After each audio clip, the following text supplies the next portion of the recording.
होती हैं महाभारत से। महाभारत समझते हैं ना? महाभारत क्यों मैया आप अपने घर में करती हो महाभारत? नहीं नहीं करती हो? पति से करती हो महाभारत? नहीं। अच्छा वो करते हैं महाभारत, तो हुआ तो महाभारत ही। वो करें आप करो, घर में तो महाभारत हो ही रहा है। हाँ, महाभारत जब होता है तो क्यों होता है? अब जैसे राम भागवत जी को महाभारत की कथा से शुरू किया, व्यास जी ने 17 पुराण लिखने के बाद नारद जी ने आत्मकथा सुनाई, मैं दासी पुत्र था, भगवत कृपा से ब्रह्मा पुत्र बना। अच्छा, नारद जी भी पहले दासी पुत्र थे, पर संतों की सेवा करी तो प्रमोशन हो गया। मैं आपको बार बार एक बात कह रहा हूं कि नारद जी जैसे संत भी, नारद जी भी दासी पुत्र थे पिछले जन्म में। क्या थे नारद जी? इनकी माता बर्तन धुलती थी घर घर। एक ब्राह्मण के यहां ये बर्तन धुलने का काम करती थी कि अचानक उनके यहां ना कुछ संत आ गए, और संतों की इनकी मां ने और इन्होंने खूब सेवा करी। नारद जी ने पिछले जन्म में जब संतों की सेवा करी तो सेवा का प्रभाव ये हुआ कि नारद जी ने इनको मंत्र दिया, संतों ने नारद जी को मंत्र दिया, और सेवा के प्रभाव से दासी पुत्र नारद ब्रह्मा पुत्र देवर्षि नारद बनकर के प्रकट हुए। सेवा का प्रभाव। क्यों? ये वाली कहावत तो सुनी होगी, करोगे सेवा तो मिलेगी मेवा। कौन सी मेवा? बादाम काजू नहीं, मेवा मतलब करोगे सेवा तो मिलेगी मेवा। सेवा करने वाले को भगवान स्वीकार करते हैं, ये मेवा है। प्रभु स्वीकार कर लेते हैं उसको, तो सेवा कर। अच्छा एक बात बताएं, सेवा करने वाला सबको अच्छा लगता है। आपके घर में भी जो ज्यादा काम करने वाले हैं, सेवा करते, मुंह कम चलाते हैं, काम ज्यादा करते, वो लोग अच्छे होते हैं। ऐसे लोगों की कदर किया करो। सेवा। अब सोचो कि सास के पांव में बहू तेल लगा रही है, दबा रही है चरण, कितनी अच्छी बहू है, सेवा करती है बेचारी। ऐसी सेवा। अब पत्नी बेचारी पांव दबा रही है, पति जो कहता हाथ जोड़े खड़ी है। ऐसी सेवा करने वाली पत्नी सबको थोड़ी नसीब होती है। सेवा वाले, एक बात बताएं, सेवा करने वाले लोग कम मिलते हैं, बकवास करने वाले लोग ज्यादा है। हाँ या ना? ना तो अब सेवा करने वाली बहुएं मिल रही हैं बाजार में, ना तो सेवा करने वाली पत्नियां मिल रही, और ना सेवा करने वाली औलाद मिल रही है। अब कहां वो औलाद है जो माँ बाप के पांव दबाने वाली हो? अब कहां बच्चे अपने माँ बाप के चरण दबाते हैं? शर्म आती है। दबाना तो छोड़ो साहब, आजकल के बच्चे पांव पड़ते हैं माँ बाप के ना, तो वो भी घुटने ही छूते हैं, इससे नीचे नहीं। उनकी इंसल्ट होती है, अरे कितना झुकेंगे। अब तो गया जमाना, पर फिर भी जो है बचाए रखो। सेवा, सेवा सबसे उत्तम है। नारद जी ने सेवा की, संतों की भोजन की सेवा, उनके पत्तल उठाना, उनका प्रसादी जूठन प्रसाद पाना, उनके चरण दबाना, सेवा करना, उनके कपड़े धुलना, सेवा करना। हम जब अयोध्या जी थे ना, तो अयोध्या जी में संत निवास में रहा करते थे, और मेरी आदत थी कि जब तक मैं पढ़ के आता था 8:30 बजे रात्रि को, 8:30-9 बज जाता था, रात्रि को गुरुजी पढ़ाते थे कनक भवन में, तो वो पढ़ के आता था ना तो रात हो जाती थी, तो मैं सोने से पहले संतों के चरण दबाता था। संत निवास में ही था, अगल बगल संत रहा करते थे, तो मैं संतों के पांव दबा के सोया करता था। बिना पांव दबाए मेरे को एक आदत हो गई थी चरण दबाने की, इसलिए भगवान ने उस आदत को देखते हुए मुझे मां की सेवा, चरण दबाने की सेवा विधाता ने सदा सदा के लिए दे रखी है। मैं बड़ा भाग्यशाली समझता हूं उन भक्तों को जो सेवा से जुड़े हैं। आप भी गौरी गोपाल आश्रम की सेवाओं से जुड़े हैं तो आप भी परम भाग्यशाली हैं। सेवा सबसे उत्तम काम है, इसलिए दास अनिरुद्ध सेवा करता है। आपसे भी कहता हूं, आप भी सेवाएं करना सीखिए। किसी भूखे को भोजन देना सीखिए, प्यासे को पानी देना। नारद जी ने सेवा करी तो वो नारद ब्रह्मा पुत्र हो गए। प्रमोशन। ये दुनिया क्या देगी आपको, ये जगत क्या देगा आपको? जो हमारे जगन्नाथ जी दे सकते हैं वो जगत नहीं दे सकता। मैं एक बार जगन्नाथ जी गया, तो जगन्नाथ जी जब यहां वृंदावन में कोई स्थान नहीं था, गौरी गोपाल जैसा कुछ भी ना, यहां गौरी गोपाल की कोई भूमि थी, ना तो कोई आश्रम था, ना तो कोई सेवा थी। ये उन दिनों की बात है जब गौरी गोपाल आश्रम यहां नहीं था। तो इनके पास गए, जगन्नाथ जी के पास, जगन्नाथपुरी। तो हमने वहां रसोई देखी, बड़ी रसोई, खूब सारे भक्त भोजन कर रहे हैं, बड़ा प्रसाद तैयार हो रहा है। तो हमने जगन्नाथ जी से कहा मन में कि प्रभु जितनी बड़ी सेवा यहां हो रही है, दास को भी सेवा का मौका दो। हमने प्रभु से कभी और कुछ नहीं मांगा, सेवा मांगी है, इसलिए बिहारी जी ने दास को सेवाएं प्रदान कर रखी हैं। प्रभु हमें सेवा करने के लायक बनाओ, हे विधाता हमें सेवा के योग्य बनाओ। जगन्नाथ जी से कहा तो जैसी रसोई जगन्नाथ जी में चल रही अखंड, ऐसे ही अखंड रसोई जगन्नाथ जी की एक गौरी गोपाल जी के रूप में प्रभु ने यहां पर खोल रखी है। ये जगन्नाथ जी की ही रसोई है, अलग नहीं है।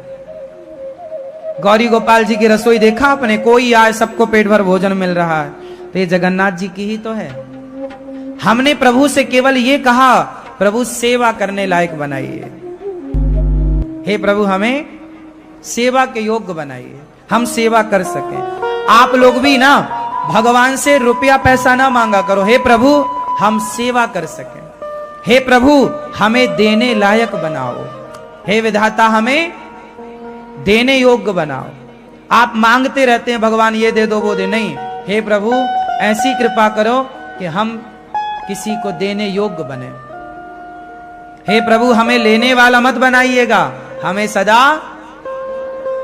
सदा देने वाला। पीछे वाली मैया, मैया ओ मैया बोल दो मेरी मां, हे भगवान हे श्रीमन नारायण हमें देने वाला बनाओ। नारद जी दासी पुत्र से ब्रह्मा पुत्र, भगवान की कृपा संतों की कृपा से बने। और अब व्यास जी ने महाभारत में जो 99 कौरव मारे गए उनका वर्णन करते हैं। भागवत जी में महाभारत का बहुत अच्छा वर्णन है। महाभारत क्यों हुआ अब आप समझ लो। महाभारत समझते हैं ना, कहां हुआ था? कुरुक्षेत्र में। महाभारत किस किस से हुआ था? कितने पक्ष थे? 2 पक्ष। कौन कौन? कौरव कौन थे और पांडव कौन थे?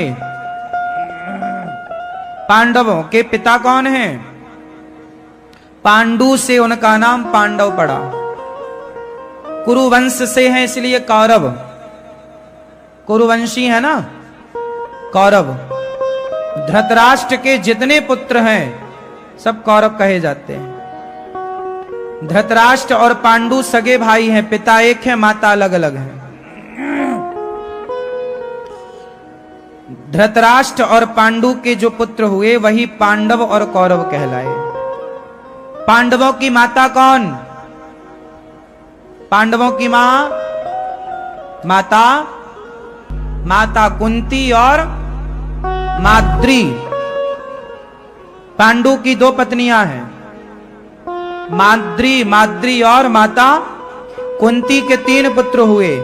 कुंती के तीनों पुत्रों के नाम बताओ, आप बताओ। क्यों?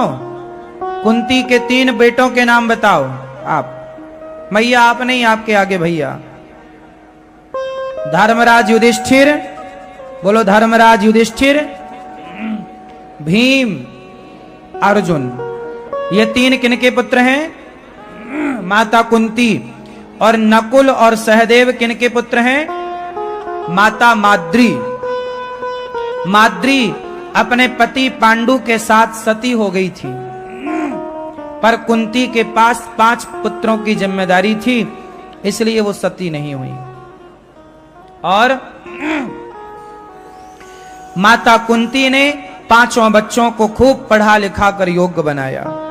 और जो धृतराष्ट्र हैं, धृतराष्ट्र की पत्नी का नाम क्या? गांधारी। गांधारी कौरवों की माता है। पांडवों की माता कुंती और कौरवों की माता गांधारी। गांधारी के 100 पुत्र कैसे हुए? गांधारी के गर्भ से एक मांस का टुकड़ा हुआ था।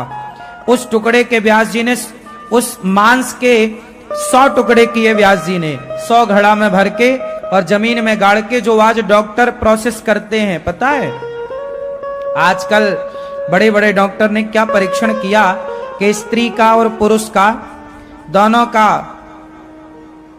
तेज निकाल कर उसे उनके देख रेख में, डॉक्टरों का जो वहां पूरा हिसाब है, मशीन है, उसमें एक छोटा सा गर्भाशय टाइप का एक घड़ा कह सकते हैं, सामान्य भाषा में एक घड़ा, उस घड़े में वो दोनों का तेज डाल देते हैं और उसमें जो जो मां के पेट में प्रोसेस होता है वही उसके अंदर, वो बनाने की अभी विधि चल रही है, वो उस पर काम चल रहा है डॉक्टरों का। लेकिन जो ये विद्या है, ये आज यदि सफल हो भी गई तो ये कोई नई ना होगी। इस विद्या पर हमारे ऋषियों ने पहले भी काम कर लिया। गांधारी के गर्भ से जो मांस का टुकड़ा हुआ, उसके 100 टुकड़े किए, 100 घड़ों में डालकर, घड़ा मीन्स ये नहीं माटी का घड़ा, एक विधिवत व्यास जी ने एक वैज्ञानिक साइंटिफिक कार्य किया।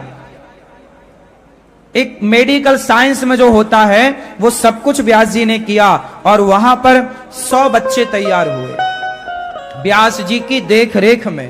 अब मांस के टुकड़े से हो गए वो 100 जो हुए वही कौरव कहलाए। सबसे बड़ा हुआ दुर्योधन, फिर दुशासन, ऐसे ये 100 भाई बड़े दुष्ट थे, उद्दंड। महाभारत क्यों हुआ? जब ये दुर्योधन बड़ा हुआ ना तो इसे लालच आया। क्या हुआ? पांडवों का बंटवारा हो गया। हस्तिनापुर आई कौरवों के पक्ष में और बंजर भूमि धृतराष्ट्र ने पितामह के कहने से बंजर भूमि पांडवों को दे दी। बंजर भूमि कौन? दिल्ली, आज वर्तमान में जिसे इंद्रप्रस्थ कहा जाता था। इंद्रप्रस्थ कहा जाता था, वो इंद्रप्रस्थ पांडवों को दिया। पर वो इंद्रप्रस्थ में खूब बढ़िया मेहनत करके पांडवों से हरा भरा किया। वो इंद्रप्रस्थ भी दुर्योधन को खटकने लगी कि इन्होंने इतना धन संपत्ति इकट्ठा कर लिया, और उसने जुए का षड्यंत्र रचा और जुए खेल करके पांडवों की सारी संपत्ति जीत लिया, दूसरों का धन हड़प लिया। और धन से ही नहीं, उसका वश चला तो उसने पत्नी को भी हड़प लिया, पांडवों की पत्नी को भी जीत लिया और उसे भी भरी सभा में निर्वस्त्र करने का प्रयास किया। जब आप किसी नारी का अपमान करते हैं, जब आप किसी स्त्री का अपमान करते हैं, तो आप तो उसी दिन मर जाते हैं। दुर्योधन ने अपमान करके अपने आप को खत्म कर लिया। फिर महाभारत क्यों हुआ? 12 साल का वनवास, 1 वर्ष का अज्ञातवास पूरा करके पांडव आए। अच्छा, पांडवों को 12 साल का वनवास क्यों मिला था?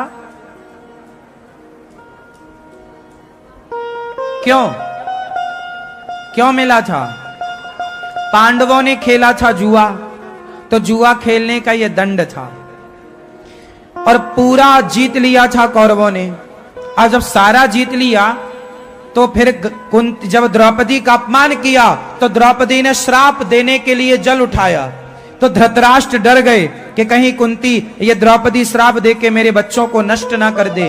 तब धृतराष्ट्र ने कहा, अच्छा मैं तुम्हारा सारा जीता हुआ राज्य वापस करता हूं, पर एक शर्त रख दी कि 12 साल का वनवास पूरा करके आओगे और 1 साल का अज्ञातवास पूरा करके आओगे, तब तुम्हें राज्य दिया जाएगा। जब वो पूरा करके आए तो उन्होंने मांगा कि भाई अब हमारा राज्य दे दो। तो फिर इनकी नीयत बिगड़ गई दुर्योधन और धृतराष्ट्र की।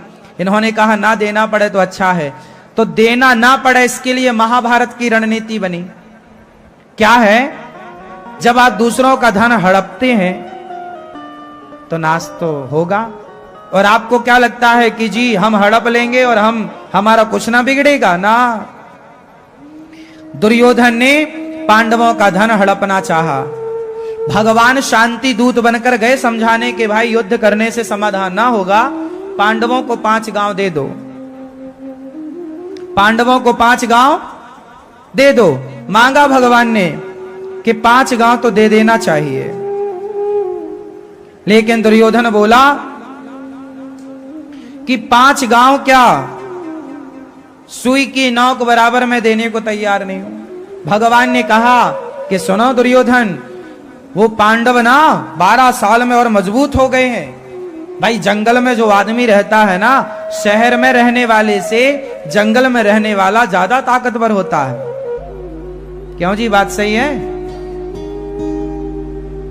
आप शहर के आदमी को गांव के किसान से लड़ा दो, बादाम काजू खाने वाला शहर का आदमी और नमक रोटी खाने वाला किसान लड़ाओ, कौन जीतेगा? गांव का आदमी जीत जाएगा। शहर का आदमी कमजोर होता है, उसकी हड्डियां कमजोर हो जाती हैं, ज्यादा सुख सुविधाएं ना आपको खोखला कर देती हैं। विश्वास ना हो तो लड़ लेना। गांव का बूढ़ा 80 साल का भी, गांव का हो बिल्कुल शुद्ध रोटी खाने वाला, गांव का किसान, ताकत उसमें होती है। हाँ या ना? मेहनत करता है ना, दिन भर खेत में काम करता, मजबूत होता है। और आप दिन भर घर में एसी में पूरा दिन कमरे के भीतर, तो आपको क्या लगता है, आप जितनी सुविधाएं पाते हैं उससे आप कमजोर होते हैं। अच्छा, पांडवों की ताकत ज्यादा थी, कौरवों की ताकत, अच्छा कौरवों की ताकत ज्यादा थी, पांडवों की कम। बात सही है कि गलत है? ताकत किसके पास ज्यादा थी? शक्ति। कौरवों के पास ज्यादा सेना थी, कौरवों के पास ज्यादा सेना थी, अस्त्र शस्त्र ज्यादा थे, योद्धा ज्यादा थे, हाथी घोड़ा ज्यादा थे। पांडवों के पास ना तो सेना थी, ना बहुत ज्यादा अस्त्र शस्त्र थे, है ना? लेकिन कौरव लोग ना कमजोर हो गए थे महलों में रह रह के, और बरसों तक वन में घूम घूम बाधा विघ्नों को चूम चूम सह धूप घाम पानी पत्थर, पांडव आए कुछ और निखर, सौभाग्य न सब दिन सोता है, देखें आगे क्या होता है। पांडव और निखर गए ना। जब आपको तकलीफ मिलती है ना साहब, आप मजबूत होने स्टार्ट होते हैं। इसलिए दुख जरूरी है, क्योंकि सुख आपको कमजोर करता है, जबकि दुख आपको मजबूत करता है।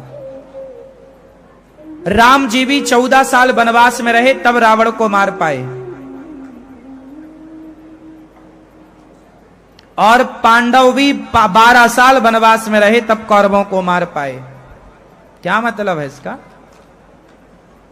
शरीर की शक्तियों को प्राप्त करने के लिए कम से कम 12 साल की तपस्या चाहिए। ये नेचुरल है। 12 साल आप ब्रह्मचर्य का पालन कीजिए, 12 साल आप त्याग कीजिए संसार के सुखों का, आप इतने स्ट्रांग हो जाएंगे, कोई पत्थर हो जाएंगे आप लगभग। इन 12 सालों में पांडव सोए नहीं, 12 सालों में अपनी शक्तियां जुटाते रहे। समझदार कौन है? जो अपना काम करता रहे। पांडवों को, कौरवों को क्या लगा कि पांडव वनवास गए? पांडव वनवास नहीं गए। उस वनवास के दौरान अर्जुन ने शिव उपासना करके शंकर जी को प्रसन्न किया और शिव जी का वो पाशुपतास्त्र प्राप्त किया। उसी दौरान यक्षों को प्रकट करके नाना प्रकार की शक्तियां अर्जित करी अर्जुन ने, और अपनी शक्ति बढ़ाई। अपनी शक्ति बढ़ाने में समय लगाओ, आप अपना पावर बढ़ाओ, आप अपनी शक्ति बढ़ाओ। यदि युद्ध जीतना है तो शक्ति चाहिए, पावर चाहिए। पांडव 12 वर्षों तक वन में घूम घूम कर आए। भगवान कहते हैं मैत्री की राह बताने को, सबको सुमार्ग पर लाने को, दुर्योधन को समझाने को, भीषण विध्वंस बचाने को भगवान हस्तिनापुर आए और पांडवों का संदेशा लाए। भगवान ने कहा, दुर्योधन पांडवों को हल्के में मत लो, पांडवों का राज्य लौटा दो। दुर्योधन बोला, नहीं लौटाऊंगा। तो सुनो, दो न्याय अगर तो आधा दो, इसमें भी यदि बाधा हो तो दे दो केवल 5 ग्राम, रखो अपनी धरती तमाम, हम वहीं खुशी से खाएंगे, परिजन पर न असी उठाएंगे। दुर्योधन वह भी दे न सका, आशीष समाज का ले न सका, उल्टे हरि को बांधने चला, उल्टे हरि को बांधने चला, जो था असाध्य साधने चला। जब नाश मनुज पर छाता है, पहले विवेक मर जाता है। विनाश काले विपरीत बुद्धि। इसलिए मैं आपसे कहूं एक बात, पांडवों की तरह चोरी चोरी चुपके चुपके आप लोग भी अपनी शक्तियों को बढ़ाओ। शक्तियां कैसे बढ़ती हैं? शक्तिशाली कौन? बोलो, शक्तिशाली कौन? बोलो। शक्तिशाली होने के लिए 2 चीजें चाहिए, एक चाहिए धर्म और एक चाहिए धन। धर्म के हिसाब से धन, धर्म की शक्ति धन की शक्ति से बड़ी है। यदि आप चरित्रवान हैं ना, तो आप दहाड़ सकते हैं। आप चरित्रहीन हैं तो आप दहाड़ नहीं सकते। तो पहली शक्ति किसकी? सेल्फ कॉन्फिडेंस तो होना चाहिए, खुद का विश्वास तो, आत्मविश्वास तो हो ना। आप चरित्रहीन होंगे तो आपके अंदर आपका कॉन्फिडेंस ना होगा। इसके लिए पतिव्रता, रावण सीता मां को चुरा के ले गया लंका में, फिर रावण आया सीता मैया के पास, तो सीता मैया ने क्या किया?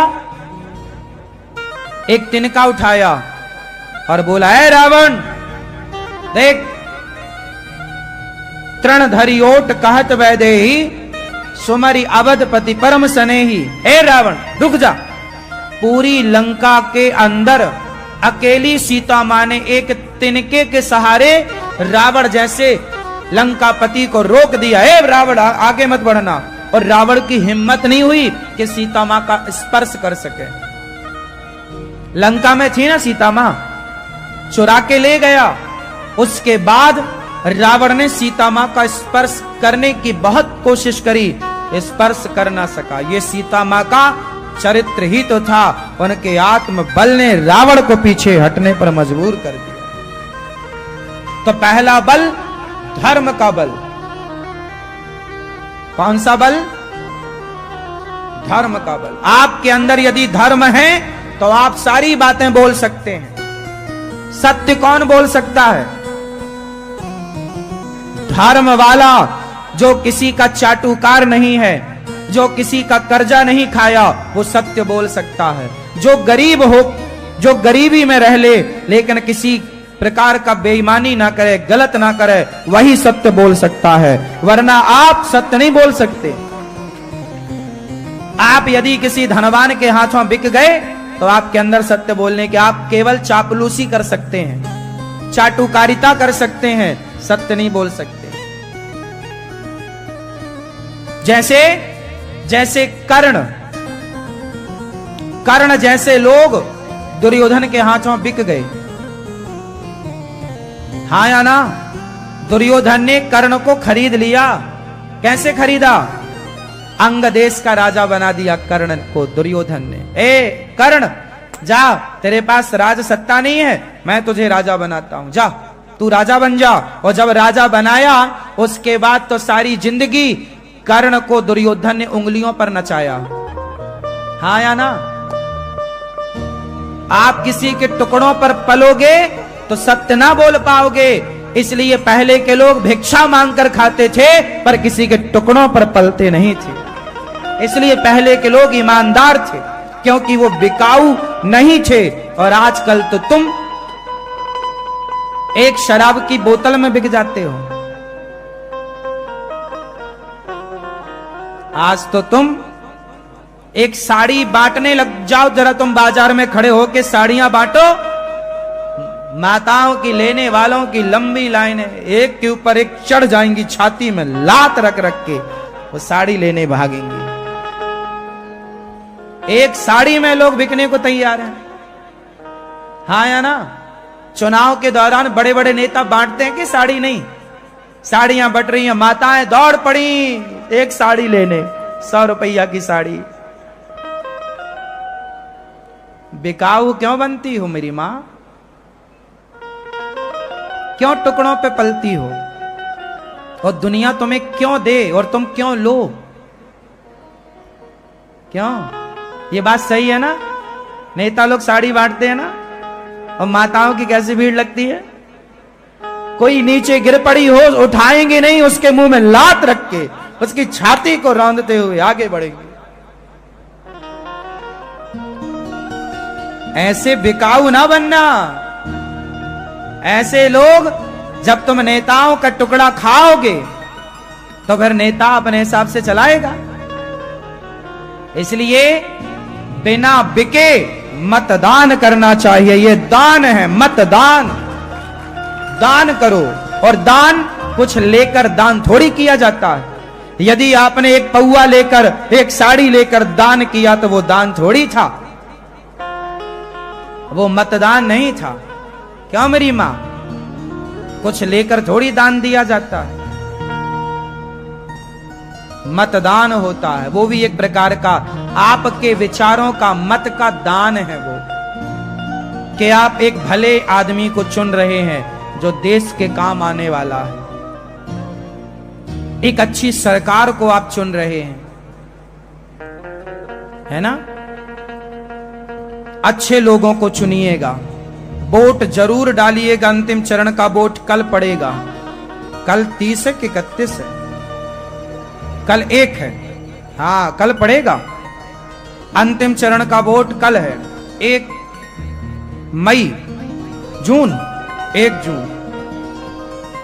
जून को वोट पड़ेगा। 7वें चरण का कल मतदान।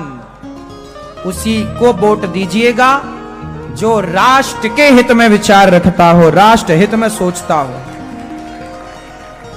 क्योंकि हमारी अपनी समस्याओं से ऊपर राष्ट्र व्यवस्था है। हमारी पर्सनल समस्याओं से ऊपर क्या है? राष्ट्र है।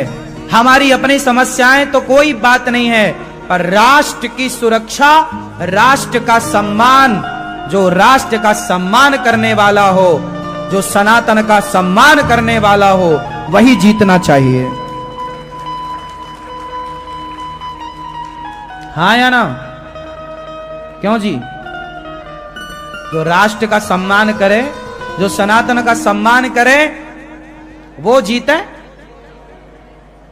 बेईमान लोग ना जीत जाएं, जो सनातन को गालियां देते हैं, जो भगवान के मंदिर में जाने से जिन्हें डर लगता है, ऐसे लोगों को कहीं सत्ता पर ना बिठा देना।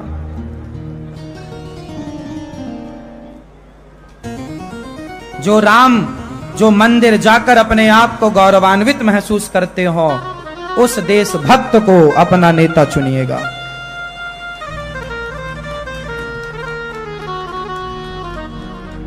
हाँ या ना?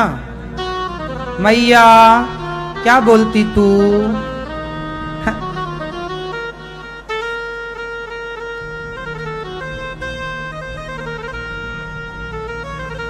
तो ना जब नाश मनुष्य पर छाता है, पहले विवेक मर जाता है। हरि ने भीषण हुंकार किया, अपना स्वरूप विस्तार किया, डगमग डगमग दिग्गज डोले, भगवान कुपित होकर बोले, जंजीर बढ़ाकर साध मुझे, हा दुर्योधन बांध मुझे। दुर्योधन, यह देख गगन मुझ में लय है, यह देख पवन मुझ में लय है, मुझ में विलीन झंकार सकल, मुझ में लय है संसार सकल, अमृतत्व फूलता है मुझ में, संहार झूलता है मुझ में। है दुर्योधन, तो मुझे बांधने चला है। भगवान ने अपना विशाल स्वरूप किया। पितामह ने दुर्योधन को समझाया, ये भगवान है, पागल इन्हें बांधता है। भगवान ने कहा 5 गांव दे दे पांडवों को, पर दुर्योधन वह 5 गांव भी जब ना दे सका तब फिर जब आपका लोभ, इसलिए कहता हूं कभी बिकना मत। दुर्योधन के हाथों कर्ण बिक गया, इसलिए सारी जिंदगी कर्ण को दुर्योधन ने उंगलियों पर नचाया और कर्ण को झूठ का साथ देना पड़ा। अब बताओ, भरी सभा में एक नारी का अपमान हुआ, कपड़े उतारे गए। बताओ, उस सभा में कर्ण बैठे थे, क्या कर्ण को नहीं बोलना चाहिए कि मित्र दुर्योधन तू ये गलत कर रहा है? पर कर्ण को ये बोलने की हिम्मत नहीं थी, क्योंकि कर्ण बिके हुए थे। और याद रखिएगा, जब आप बिक जाते हैं तो आपका सत्य खत्म हो जाता है, धर्म नष्ट हो जाता है। इसलिए हमारे देश के ऋषि मुनियों ने जंगल में रह रह के गुजारा किया, पर बिके नहीं। चाणक्य जैसा इतिहास पढ़ो चाणक्य का। चाणक्य को क्या लोगों ने खरीदना नहीं चाहा होगा? लेकिन चाणक्य जंगल में रहते हैं, बिके नहीं। राष्ट्र की रक्षा के लिए उन्होंने काम किया। इसलिए आज कई 100 सदियों बाद, मतलब कई 100 वर्षों बाद भी चाणक्य को याद किया जाता है। इसलिए बिकना नहीं है। जो बिक गए वो सत्य को थोड़ी बचा पाएंगे। सत्य कौन बोल पाएगा? आज आप लोग सत्य तब बोल पाएंगे जब आप किसी की कठपुतली नहीं बनेंगे। इसलिए गरीबी में गुजारा कर लेना, पर अपने सत्य को ना बेचना, धर्म को ना बेचना। 2 चीजें चाहिए, धर्म और धन। शक्ति बढ़ाने के लिए क्या चाहिए? पहला तो धर्म चाहिए, धर्म चाहिए। धर्म तक कैसा? राम वनवास गए, वनवास के दौरान सब लोगों ने कहा राम आओ हमारे गांव में कुछ साल बिता लो, महीने बिता लो। राम ने कहा नहीं, हम जंगल में रहेंगे, हम किसी का एहसान माथे नहीं लेंगे। सुनो, किसी का एहसान भी मत लिया करो। एहसान करो औरों पर, औरों का एहसान अपने माथे मत लो। भगवान जंगल में रहे, किसी के एहसानों तले नहीं दबे। जो आपको अपने एहसानों तले, जो आज आपके ऊपर कोई एहसान करेगा ना, कल वो आपको अपने हिसाब से चलाने की कोशिश करेगा। हाँ या ना? नहीं चलोगे तो वो ऑब्जेक्शन लेगा, भाई हमारा ऋण है तुम्हारे ऊपर। इसलिए गरीबी में गरीब होके रहना सही है, पर एहसानों की अमीरी अच्छी नहीं। हाँ या ना? तो क्या चाहिए? धर्म चाहिए और धन चाहिए। अच्छा, धन, आप लोग अपना आर्थिक स्थिति सुधारने के लिए कुछ काम कर रहे हैं? क्यों? क्या काम करते हो आप? क्यों भैया, आप क्या करते हो? आपसे पूछ रहे हैं, आप क्या काम करते हो? पैसे वैसे कमाते हो? ये पीछे वाले भैया क्या करते हो? काम धाम कितना कमाते हो रोज का या महीने का? बताओ। 1000 रुपए कमा लेते हो रोज का? 500? आप क्या करते हो? काम करते हो ना, पैसा कमाते हो ना? हाँ, आर्थिक स्थिति सुधारो आप लोग अपनी। अच्छा, आर्थिक स्थिति सुधारने के लिए क्या करना पड़ेगा? जोर से काम। आज जो लोग कहते हैं ना कि महाराज जी हमारे घर में पैसों की तंगी है, वो लोग निश्चित ही अकर्मण्य होंगे। मतलब काम ना करोगे तो तंगी तो आएगी। जो काम कर रहा है, जो मेहनत कर रहा है ईमानदारी से, वो पैसों के लिए मोहताज नहीं है। मोहताज वो लोग हैं, परेशान वो हैं जो करते नहीं कुछ, केवल रोते हैं। इसलिए काम करो। और सुनो, एक सफलता का मंत्र दे दूं। जो व्यक्ति अपने काम से प्यार करता है, आपका जो भी काम, आप किसान हैं तो अपनी खेती को प्यार कीजिए, अपने खेत खलिहान को प्यार कीजिए। मतलब ज्यादा समय खेतों में गुजारिए, अपनी फसल को देखिए, संभालिए, उसे संजोइए। समय लगता है, सब चीजों को समय देना। आप किसान हैं तो अपनी किसानी को प्यार कीजिए। आप व्यापारी हैं, अपने व्यापार को प्यार कीजिए। आप फैक्ट्री के मालिक हैं, अपनी फैक्ट्री को प्यार कीजिए। अपने वर्करों से प्यार कीजिए। आप अपनों से प्यार कीजिए। आपके जो वर्कर हैं, कार्यकर्ता हैं, उनके बदौलत आपकी तरक्की है, इसलिए उनको समय दीजिए, उनको प्यार दीजिए, उनका सपोर्ट कीजिए। वो दिल से आपके लिए काम करेंगे। तो आप जो करते हैं अपने काम को प्यार करिए। जैसे ये दास अनिरुद्ध, हम कथा करते हैं, हम यहां सेवाएं करते हैं, हम अपने काम को बहुत प्यार करते हैं।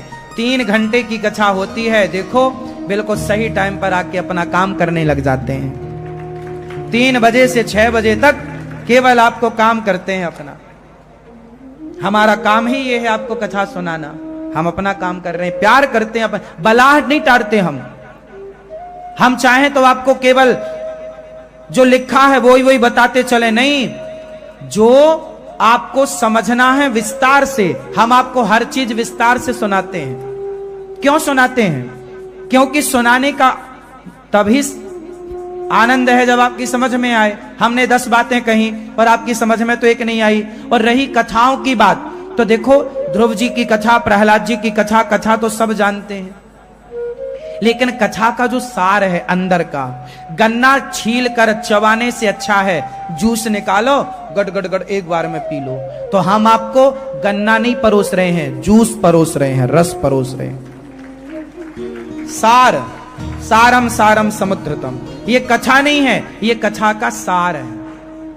कथा तो आपको पता है, ध्रुव क्या है, प्रहलाद जी क्या है, भगवान ने चोरी कैसे करी, मक्खन कैसे चुराया, सब कुछ आपको पता है, वो तो आप जाने हो। मैं तो आपको केवल सार सुना रहा हूं, जिससे आपका कल्याण होना है। तो सुनो, आपके पास धर्म भी होना चाहिए और जोर से धन भी होना चाहिए। तो धन कैसे होता है? जब काम करते हो, काम से प्यार। क्या करते हो आप? अकाउंटेंट हो, प्यार करते हो अपने काम से। टाइम पे जाओ, अपना काम ईमानदारी से करो, हंसते मुस्कुराते अपना काम करो। हमें अपने काम से बहुत प्यार है। हम जो करते हैं ना, बहुत अच्छे से करते हैं। हम गायों की सेवा करते हैं तो अच्छे से करते हैं, वृद्ध माओं के चरण सेवा करते हैं, अच्छे से करते हैं, भोजन परोसते हैं, अच्छे से परोसते हैं, कथा सुनाते हैं, अच्छा सुनाने की कोशिश करते हैं कि आपने हमें 3 घंटे दिया है तो हम 3 घंटे में आपको 3 करोड़ की बातें तो समझा ही दें कम से कम। आपका 1 रुपए का नुकसान ना हो। आप मेरी बातें सुनेंगे तो आपका नुकसान बिल्कुल नहीं होगा, कुछ ना कुछ सीख कर ही जाओगे आप। काम से प्यार, जितने बड़े बड़े लोग हैं वो अपने काम से प्यार करते हैं, काम करते हैं। काम को ना ऊपर रखो। तरक्की का फॉर्मूला क्या है? कुछ लोग ना जरा सा पैसा पाते हैं, यार अब काम धाम क्या करना, पैसा तो है, कोई काम नहीं। नहीं, आज पैसा आ गया तो काम मत छोड़ देना, वरना फिर माइनस हो जाओगे। पैसा आ गया तो अपने घमंड को अपनी जेब में रखो, घमंड को सिर पे ना चढ़ने दो, वरना ये घमंड तुम्हें आएगा, जरा पैसा पाओगे ना और घमंड आएगा तुम्हारा नाश कर देगा ये घमंड। घमंड को पांव की जूती पे रखो, घमंड ना आने पावे। वरना मैंने कितने लोगों को देखा, जरा पैसा आया अकड़ के चलने लग गए, काम धाम छोड़ दिया, अब तो पैसा है क्या काम करने की जरूरत, फिर जहां की तहां गए। अब जब तक आए जहां की तहां, तब फिर काम मिला ही नहीं उनको, क्योंकि उनके रुख बदल गए थे। अब काम नहीं मिला, अब वो काम के लिए मारे मारे फिर रहे हैं। सुनो, बाजार में सबको काम भी नहीं मिलता। आप में योग्यता है, काबिलियत है, व्यवहार अच्छे हैं आपके, तो आपको काम मिलता है। इसलिए काम से प्यार करने वाले को काम की कमी नहीं है। और काम को प्यार ना करने वाले लोग जो बलाह टारना बोलते हैं ना, को बला टारना समझते हैं, कुछ लोग करते नहीं है। क्या करते हैं? बलाह टार देते हैं, मीन्स करना ही नहीं चाहते। जैसे बहू चाय बनाएगी तो शक्कर ज्यादा डाल देगी ताकि कल से सास ना कहे कि चाय बनाओ, दाल बनाएगी तो नमक ज्यादा डाल देगी। ये बलाह टारना है। अरे दाल बनाओ तो ऐसी बनाओ कि आदमी उंगली चाटने लग जाए, चाय बनाओ तो बिंदास बनाओ, है ना। हाँ, जो करो परफेक्ट। मैं चाय पीता नहीं हूं वैसे, पर मेरे को चाय बनानी आती है। मैं खीर बनाता हूं मखाने की, कभी बनाता हूं साल में 1 बार 2 बार, कभी पहले बनाता था, अब तो टाइम नहीं मिलता। मैं खीर बना के सबको खिलाता था, पर जो खीर बनाता था ना, तो 4 घर दूर तक लोग समझ जाते थे कि आज कुछ बना है यहां पे। मखाने की खीर हम बनाते हैं, तो जो बनाते हैं वो सब लोग खाते हैं, कोई ये नहीं कह सकता कि अच्छा नहीं। मतलब जो करते हैं परफेक्ट करते हैं अपना काम। जब हम खीर बनाते हैं ना तो खीर बनाते हैं, चाय बनाते हैं तो केवल चाय बनाते हैं, लस्सी बनाते हैं तो केवल लस्सी बनाते हैं, कथा सुनाते हैं तो केवल कथा। मतलब जो काम करते हैं 100% डूब करके अपना काम करते हैं। आदत है। नदी में तैरने जाएंगे ना, स्विमिंग करने, तो वह सब भूल के केवल तैरेंगे अपना मस्त। जो करता हूं अपना मस्त 100% देख के काम कर। हंसता हूं तो बिंदास पहले हंसता हूं, बच्चों के साथ खेलता हूं तो फिर बच्चों की तरह बन के खेलता हूं। फिर कोई लाज शर्म नहीं कि बच्चों के साथ कैसा, नहीं। हम जो करते हैं अपना काम परफेक्ट करते हैं, और जब एक काम पूरा हो जाता है तब हम दूसरा काम करते हैं। एक काम को हम अधूरा नहीं छोड़ते, एक काम को अधूरा नहीं छोड़ते। तो आपको 2 चीजों पे ध्यान रखना, एक धर्म ना जाए और दूसरा धन ना जाए। धन सदा अच्छी जगह जाए, गलत जगह ना जाए। तो पैसा कमाओ खूब सारा, ज्यादा पैसा कमाओ, ज्यादा ज्यादा ज्यादा। और ज्यादा पैसा कमाने के लिए क्या करना पड़ेगा? ज्यादा बुद्धिमान होना पड़ेगा, है ना। सरस्वती माता और लक्ष्मी माता ये दोनों एक साथ चलती हैं, लेकिन आगे कौन चलता है? कौन? हाँ, सरस्वती माता आगे आगे चलती है। और जब सरस्वती आपके पास है, इसलिए अपने आप को काबिल बनाओ और प्यार करो काम से। आप लोगों ने देखा होगा, आप लोगों का संडे होता है ना? बोलो हाँ, होता है ना, होता है ना। ये अनिरुद्धाचार्य है ना, हमारा कोई संडे नहीं होता, हर दिन कथा, हर दिन कथा। जिस दिन कथा नहीं होती उस दिन और ज्यादा काम होता है। 7 दिन के काम पेंडिंग हो जाते हैं, तो वो जाके उस दिन होते हैं जो 7 दिन। जैसे आज कथा पूरी हो गई तो कल का गैप है परसों। अब जैसे देखो, अभी कथा थी, इसके पहले कथा थी, तो 29 तारीख का गैप था। ये कथा कब से थी? 30 तारीख से थी ना।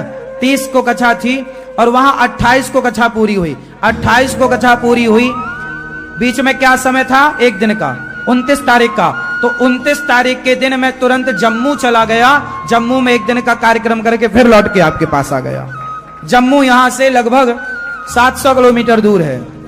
700 किलोमीटर जाना, 700-800 किलोमीटर और ज्यादा ही होगा लगभग। आप देख लेना, उस दूरी को तय करके अपना काम करके वापस मैं टाइम से आ गया। सुबह 5 बजे आया और 7 बजे फिर अपने काम में लग गया। जम्मू गया था, 1 दिन का सत्संग था। कठुआ गया, वहां 1 दिन का सत्संग किया। 1 बजे से 4 बजे तक वहां ये कठुआ की सत्संग की वीडियो आप देख रहे हैं। लाखों लोग थे वहां पर कथा सुनने के लिए। सत्संग 1 दिन का था, तो वहां गया, वहां अपना काम किया और तुरंत काम करके और वापस यहां भी 29 तारीख से 30 तारीख से कथा यहां भी थी, तो वहां काम करके तुरंत यहां आ गया। तो जो 1 दिन है बीच में, हम वो भी उसका पूरा निचोड़ लेते हैं समय का। 1 मिनट बर्बाद नहीं, आप घंटों बर्बाद करते हैं साहब। हमसे पूछो 1 मिनट की कीमत क्या होती है, हम मिनट की हिसाब दे सकते हैं आपको। 1 मिनट की कीमत समझते हैं हम। 1 मिनट की कीमत क्या है? आप लोग तो जो गवाते हो समय, मुझे बड़ा कष्ट होता है जब लोग समय बर्बाद करते हैं। समय समय समय सबसे बलवान समय है साहब। जिस व्यक्ति ने समय को समझ लिया कि समय किसी के बाप की बफौती नहीं, बार बार ना आएगा, संभाल लो, समय का सदुपयोग कर लो।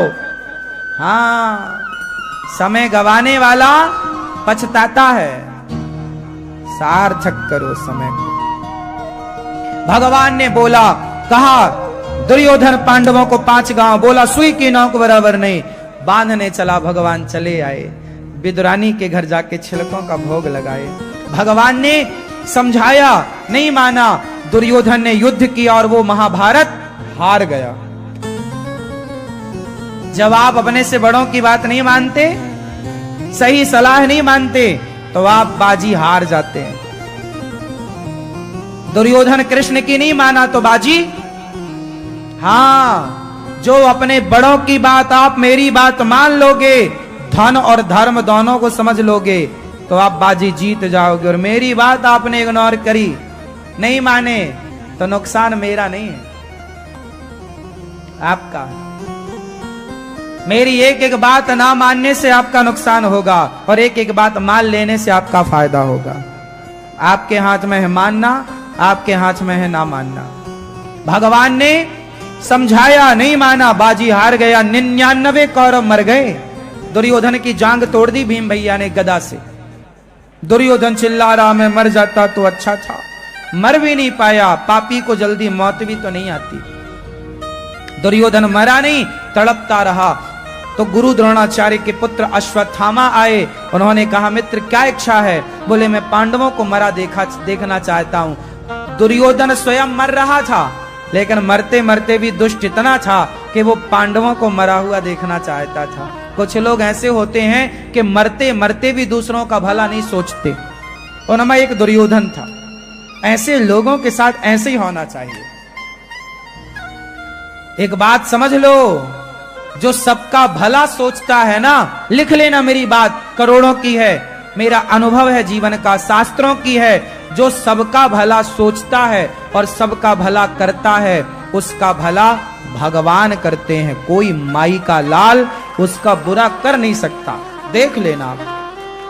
हां, वो व्यक्ति थोड़ा परेशान हो सकता है, कठिन समय से गुजर सकता है, परंतु भगवान साथ देते हैं। सत्य का साथ कृष्ण देते हैं। पर आप सत्य होना चाहिए आपके अंदर, आप सही हो बस।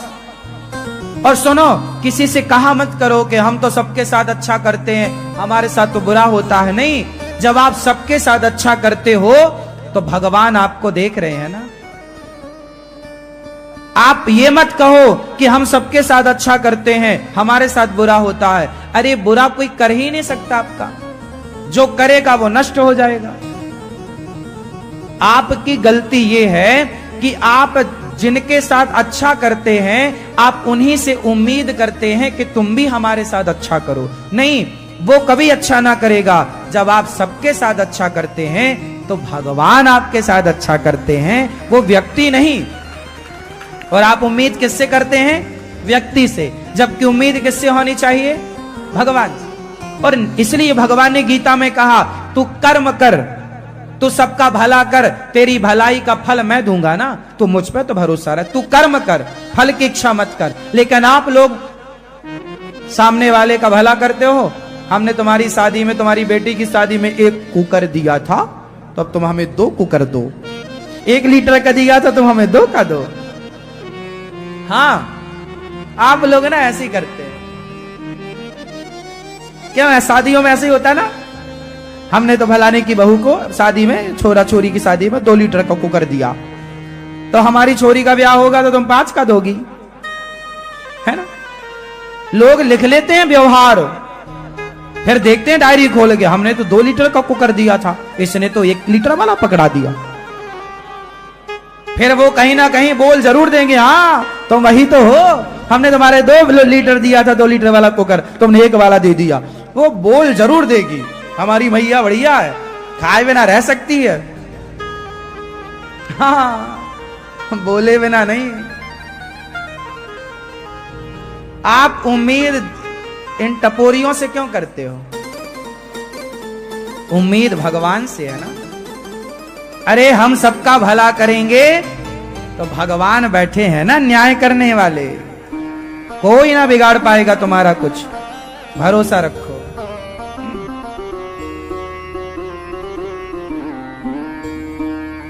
है ना मेरी माँ।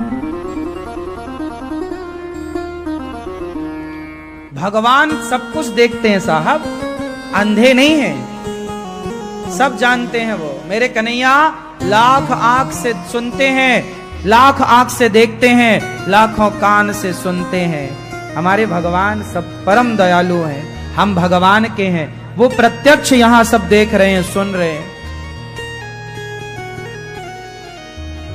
कभी आपके साथ कोई बुरा करे तो करने दो, तुम उसके बारे में बुरा ना सोचना। हे प्रभु, हम नहीं कर सकते किसी का बुरा, ये हमारे संस्कार नहीं है।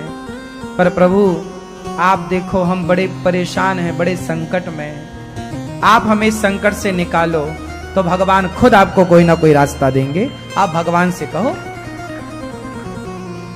आप क्यों अब देखो, आपने हमारे लिए गलत बोला या गलत सोचा या गलत किया, तो हम आपके साथ क्यों गलत सोचे या करें? यदि आपके साथ हमने भी वही वाला व्यवहार किया तो फिर आप में और हम में अंतर क्या रहा?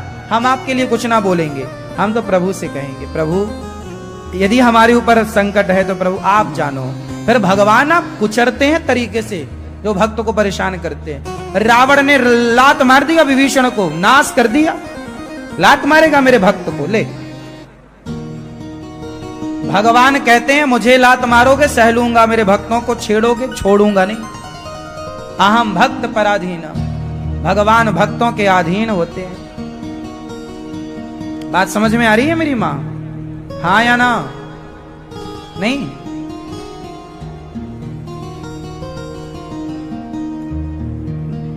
द्रौपदी के 5 बच्चे सो रहे थे, अश्वत्थामा ने 5 का सिर काट दिया, 5 बच्चों को मार दिया।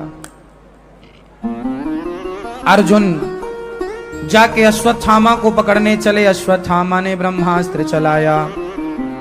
अर्जुन ने कहा पाहि पाहि महायोगिन, कृष्ण कृष्ण महाबाहो, भक्तानाम भयंकरा, त्वमेको दह्यमानाना मपवर्गोऽसि संस्रते। हे प्रभु कृष्ण कृष्ण महा, हे प्रभु अश्वत्थामा ने मुझे मारने के लिए ब्रह्मास्त्र चलाया, आप कृपा करो। भगवान ने कहा तो आप भी ब्रह्मास्त्र चलाओ। अर्जुन ने ब्रह्मास्त्र चलाया, दोनों ब्रह्मास्त्र को भगवान ने शांत किया। अश्वत्थामा को लाकर द्रौपदी के सामने, द्रौपदी क्या दंड दिया जाए? इसने तेरे 5 बच्चों को सोते हुए मारा, बताओ क्या दंड दें? द्रौपदी ने कहा इसे छोड़ दो।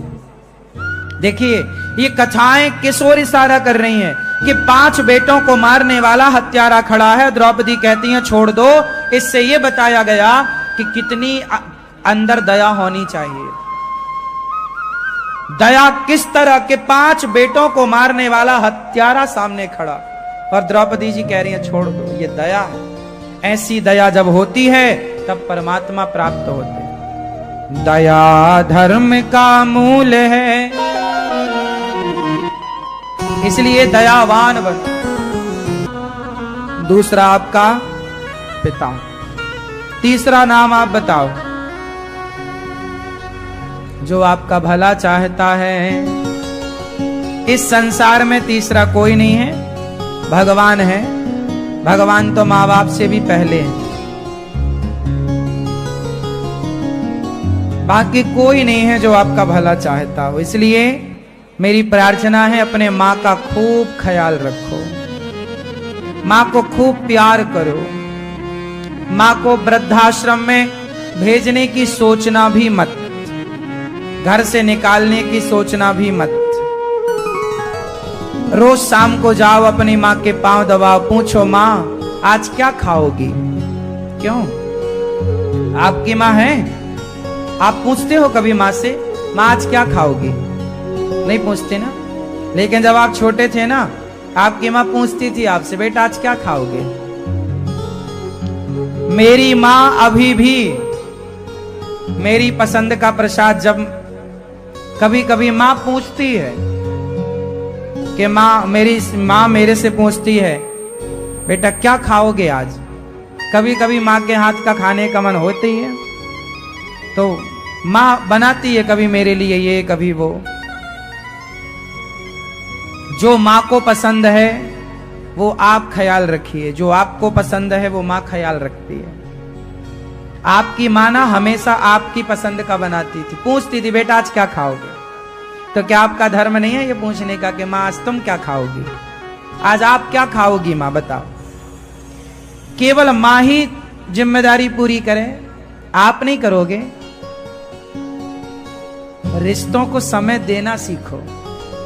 माँ के पास बैठो, थोड़ा हंसो, कुछ बातें करो, पूछो माँ क्या खाओगी, आज तुम्हारे लिए कौन सी मिठाई बनाए, माँ को कौन सी साड़ी लाकर, माँ कैसी साड़ी पहनोगी, साड़ी लाएं तुम्हारे लिए, सूट लाएं, जो पहनती है तुम्हारी माँ क्या पहनोगी वो ला कर दे। माँ आपकी पसंद के कपड़े दिलाती थी, तो आपको क्या माँ की पसंद की साड़ी या सूट जो भी पहनती है नहीं दिलाना चाहिए? क्या माँ की पसंद का ख्याल नहीं रखना चाहिए? अरे भाई आज हम भी कल के लिए बूढ़े हो जाएंगे। कल आप जब बूढ़े होंगे तो आपको लगेगा कि आपका बच्चा आपसे पूछे, कुछ बात करे। जैसे आज आपके बाप को लग रहा है कि मेरी औलाद मेरे से पूछे, बात कर, लेकिन आज आपको टाइम नहीं है। कल आप बाप बन जाओगे, आपकी औलाद को टाइम नहीं रहेगी। कहीं ये परंपरा ना बन जाए टाइम ना देने की, इसलिए टाइम निकालो। माँ से पूछो, माँ तू कितनी अच्छी है, तू कितनी भोली है, प्यारी प्यारी है ओ माँ। सबसे कम जरूरतें माँ की होती हैं, कोई जरूरत नहीं माँ की। 2 रोटी से मतलब है बस। माँ बाप को ना बुढ़ापे में एक चीज चाहिए। मैं बच्चों से एक बात पते की कह दूं, आपके लिए करोड़ों की बात है ये, सुन लेना, समझ लेना। बूढ़े माँ बाप को क्या चाहिए? अच्छा बताओ, आप बताओ बूढ़े माँ बाप को क्या चाहिए आपसे? समय, आप कह रहे हैं समय, क्या चाहिए? क्यों आप बताओ भैया, बूढ़े माँ बाप को क्या चाहिए होता है? खाना, खाना, खाना, सेवा। आप बताओ बूढ़े माँ बाप को क्या चाहिए होता है? क्या? सेवा। क्या चाहिए बूढ़े माँ बाप? बूढ़े लोगों को, बूढ़े माँ बाप को क्या चाहिए? माँ बाप को क्या चाहिए? अब बूढ़ों से पूछ लेते हैं। क्यों दादाजी बताओ बूढ़े माँ बाप को क्या चाहिए? आप अपने बच्चों से क्या चाहते हैं बताओ? रोटी?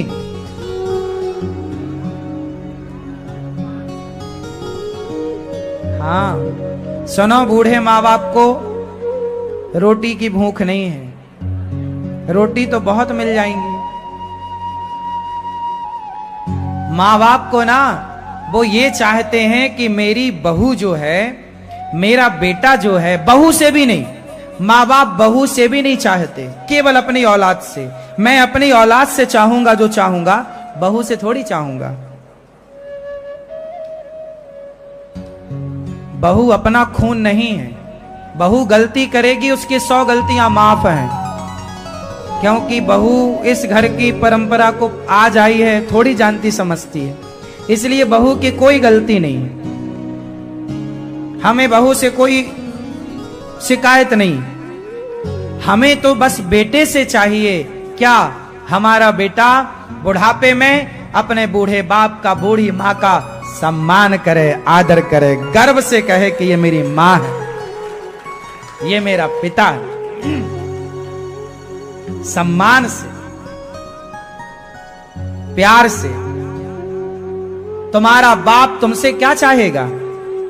तुम उसे रोटी क्या दोगे? बाप की रोटियों पर तुम्हारी औलाद पल रही है। उसने ही तो तुम्हें जमीन जायदाद दी है, घर दिया रहने को, तुमने थोड़ी दिया है। तुम अपने बाप को क्या दोगे? बाप ने तुम्हें दिया है। क्यों? कितने लोगों के बाप ने रहने को घर और जमीन जायदाद दे रखी है? जरा हाथ उठा लो। क्यों दिया ना बंटवारे में? तो तुम अपने बाप को क्या दोगे? तुम्हारे बाप ने तुम्हें दिया है, तुम थोड़ी दे सकते हो। भाई बाप कमा कमा के औलाद को देता है ना। मरने के पहले सारा सोना चांदी आपका जमीन जायदाद घर मकान दुकान सब ना दे के गया? जितना उसके पास था सब तो दिया। मरने के बाद तुम बच्चे बांट लेते हो आपस में, तो बाप तो तुमको देता है, मां तो तुमको देती है, तुम क्या दोगे उसे? लेकिन धिक्कार है उनको, कितना लेने के बाद भी अपने बाप का सम्मान नहीं करते। तुम्हारी मां ने तुम्हें दूध पिला के पाल पोस के बड़ा किया, अरे अपनी मां का अपने बाप का अधिकार से सम्मान करो, प्यार करो, मां को प्यार करो सम्मान के साथ। ये मेरी मां है। पत्नी को समझाते रहो हर दूसरे दिन, मेरी मां का सम्मान करना सीख लो। शादी करने के पहले लड़कियों से बोल दिया करो कि मेरे घर में मेरी मां का सम्मान करने वाली लड़की लाना चाहता हूं पत्नी के रूप में। यदि तुमसे मेरी मां बाप का सम्मान करना आए तो मेरे से शादी कर लो, वरना दूसरा देखो। एक बनवा लो पर्चा, शादी के पहले दिखा दिया करो छोरियों को, देख मेरी बूढ़ी मां मेरे बूढ़े बाप का सम्मान कर पाएगी तो शादी कर ले भैया, वरना जा अपने जहां तेरे को अच्छा लगे। क्यों? हम तेरे लिए अपने मां बाप ना छोड़ पाएंगे, तू चूल्हे में जा। क्यों? क्या कहते आप? तेरे लिए अपने मां बाप ना छोड़ पाएंगे, छोड़ देंगे। कल तुम्हारा जो छोटू सा गोलू मोलू तुम्हारी गोद में है, यह भी कल को बड़ा होके अपनी लुगाई के चक्कर में तुम्हें छोड़ दे, कैसा लगेगा? बुरा लगेगा ना। हाँ, इसलिए मेरे ऊपर मेरी मां का ज्यादा अधिकार है, मेरे पिता का ज्यादा अधिकार है, मां बाप के बाद फिर पत्नी का अधिकार है। क्यों जी? कि पहला अधिकार पत्नी का है। क्यों? आप पर आप पहला अधिकार किसका है? उत्तर दो। मां बाप का है तो सेवा कर लो साहब।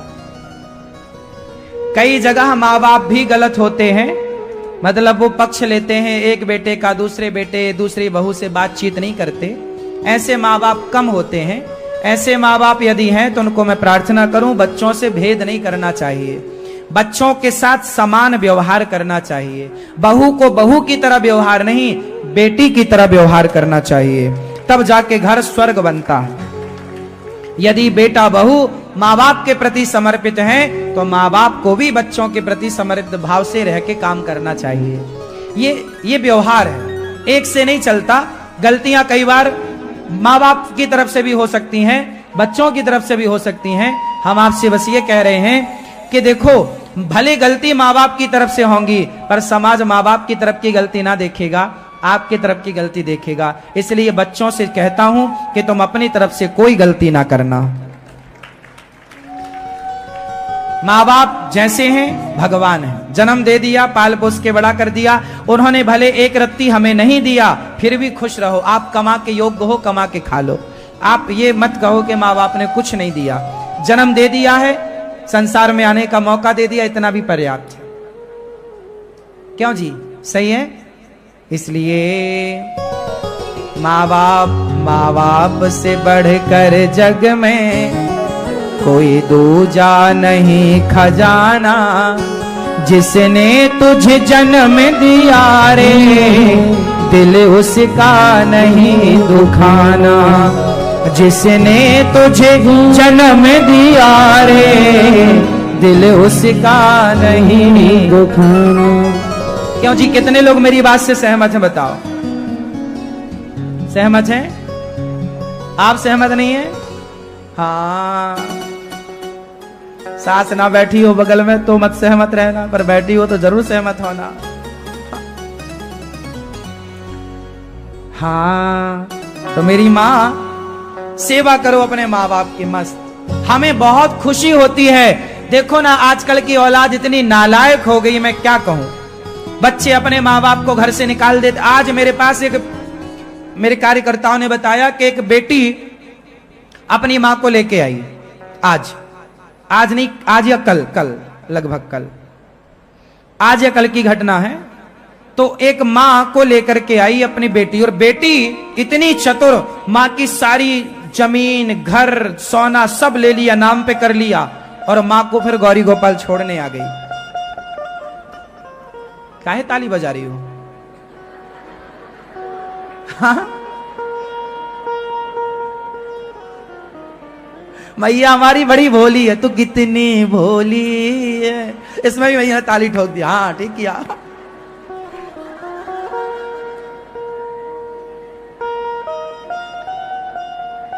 मतलब संसार में ना मेरी माँ सुख के सब साथी, दुख में ना।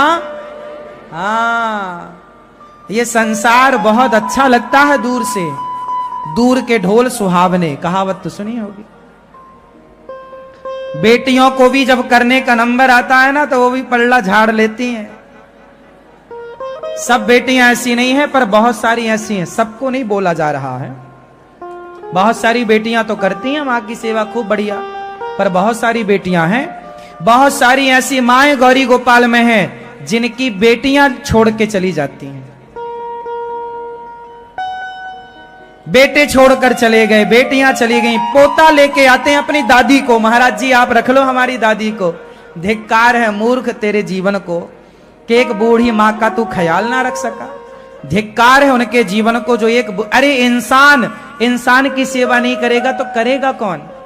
इसलिए मैं आप सबसे हाथ जोड़ता हूं, अपनी बूढ़ी मां का ख्याल रखिएगा, सम्मान दीजिएगा, सम्मान के साथ सेवा कीजिएगा। और आपसे एक छोटी मेरी विनती और है, गौरी गोपाल आश्रम में 280 माएं हैं, ये माताएं भी आपकी माताएं हैं। इन माओ को भी आप अपनी माता मानकर और इन माओ के लिए भी आप सहयोग के हाथ जरूर बढ़ाइएगा। इन माओ की सेवा जिस लायक ईश्वर ने बनाया हो करिएगा जरूर, थोड़ी ही सही पर जरूर सेवा कीजिएगा। इन माओ के लिए ना रोज कोई ना कोई माँ आती हैं। अब गौरी गोपाल में जगह नहीं बची माओ को रहने के लिए। अब बताओ आप लोग, अच्छा ये बताओ गौरी गोपाल आश्रम में जो सेवा हो रही है वृद्ध माओ की, बेसहारा माओ की, वो सेवा का काम सही है या गलत है? सही है। अब रोज कोई ना कोई माता आती है पर रहने की जगह नहीं है, इसलिए माओ के लिए रहने के लिए ये आश्रम बनाया जा रहा है। पर इस आश्रम को बनाने में ना, इतना बड़ा आश्रम है, आप लोगों ने इसे घूम कर देखा? आप इसे बनते हुए निर्माणाधीन आश्रम को घूम के देखना, बहुत बड़ा काम है मेरी माँ। 1000 माओ की व्यवस्था रहेगी यहां पर। मेरी प्रार्थना है कि आप सब लोग एक छोटा सा योगदान देकर इस आश्रम के निर्माण कार्य में आपकी भूमिका होनी चाहिए। ये आश्रम का देखो इतना बड़ा निर्माण है ना, बहुत सारा पैसा खर्च होता है, इतना बड़ा निर्माण 30,000 स्क्वायर फीट की